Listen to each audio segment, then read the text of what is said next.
our sun can sometimes get angry and blast our planet with billions of tons of hot ionized plasma. It's called a coronal mass ejection, or CME. In 1998, an enormous CME impacted the Earth and caused a satellite to go down over the middle of the United States that happened to be carrying pager signals for almost everyone in the United States. As a result, doctors and nurses didn't get pages about their patients. Anybody who was expecting a page didn't get it, and that had a real impact on our society.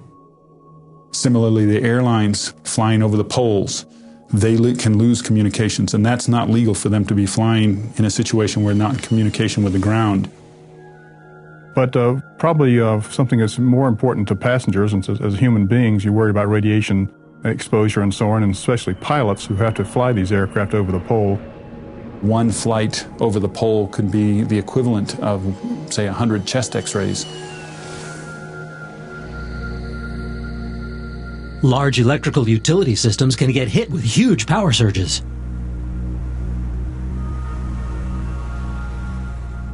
Especially long grids at high latitudes that go north-south can actually pick up a lot of extra current in them, and power companies are very aware of this. Long steel pipelines are at risk. To understand why, think about this.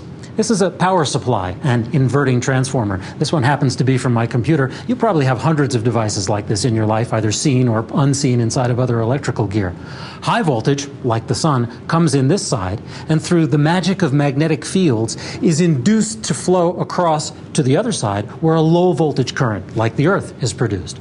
The problem is, no human engineer wrote the specifications. No underwriter's laboratories verified the safety of the giant inductor that surrounds the entire planet Earth.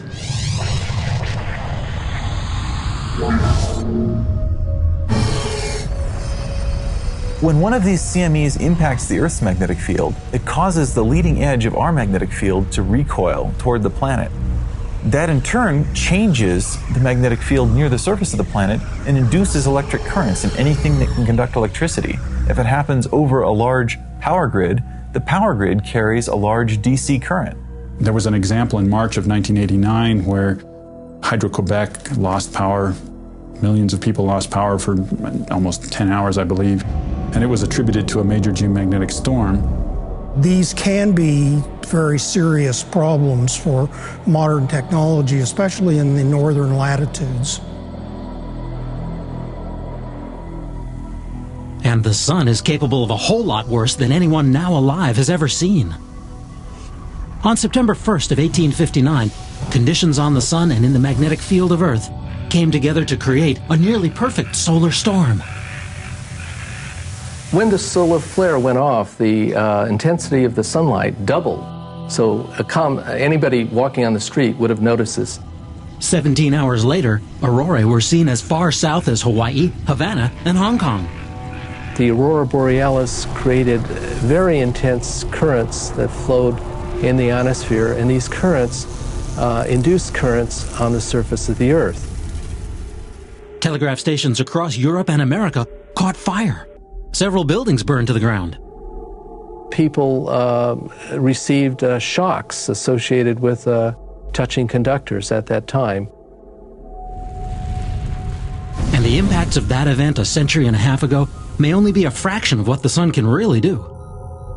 Our technology is much more advanced now than in 1859, but at the same time, our technology is more vulnerable to a storm of this magnitude. One thing that can happen is the radiation belt intensification can cause damage to spacecraft. So communications would be blacked out. One can only envision what might happen if the 1859 event occurred today.